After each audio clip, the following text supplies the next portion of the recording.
ಕಾಂಪೌಂಡಲ್ಲಿ ಆಡ್ತಾ ಇರುವಂಥ ಬಾಲು ಆಚೆ ಹೋಗ್ಬಿಡುತ್ತೆ, ಹೊಡಿತಾರೆ. ಅದರಲ್ಲಿ ಆಲ್ಮೋಸ್ಟ್ ಅಲ್ಲೆಲ್ಲ ಟೆನ್ನಿಸ್ ಬಾಲ್ಗಳು ಮತ್ತು ಈ ಥರದ ಬಾಲ್ಗಳಲ್ಲೇ ಅಲ್ಲಿ ಆಡ್ತಾ ಇರುವಂಥದ್ದು. ಇವರು ಸ್ವಲ್ಪ ಒಳಗಡೆ ಇದ್ದು ಒಂದು ಸ್ವಲ್ಪ ಕಾರ್ಕ್ ಬಾಲ್ ಅಂತ ಬರುತ್ತೆ ನೋಡಿ, ಕಾರ್ಕ್ ಬಾಲ್ ಯೂಸ್ ಮಾಡ್ಕೊಂಡು ಆಟ ಆಡ್ತಾ ಇರ್ತಾರೆ.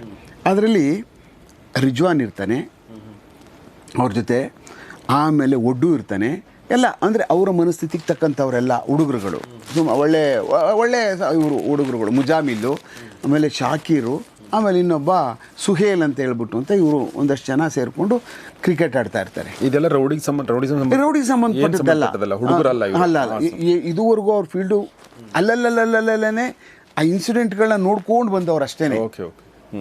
ಇವನ್ನೆಲ್ಲ ಏನು ಈ ಥರ ನಡೀತದಲ್ಲಪ್ಪ, ರೌಡಿಸಮ್ ಅಂದ್ರೆ ಏನು.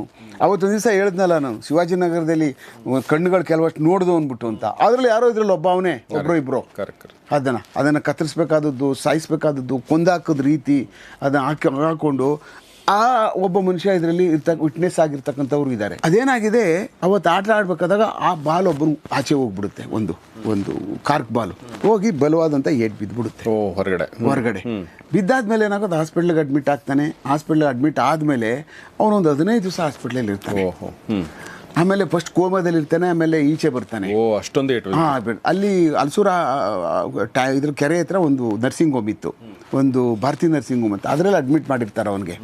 ಸುಮಾರು ಹೆಚ್ಚು ಕಡಿಮೆ ಅವನಿಗೆ ಆವಾಗಲೇ ಒಂದು 40,000 to 50,000 ರೂಪಾಯಿ ಖರ್ಚಾಗುತ್ತೆ.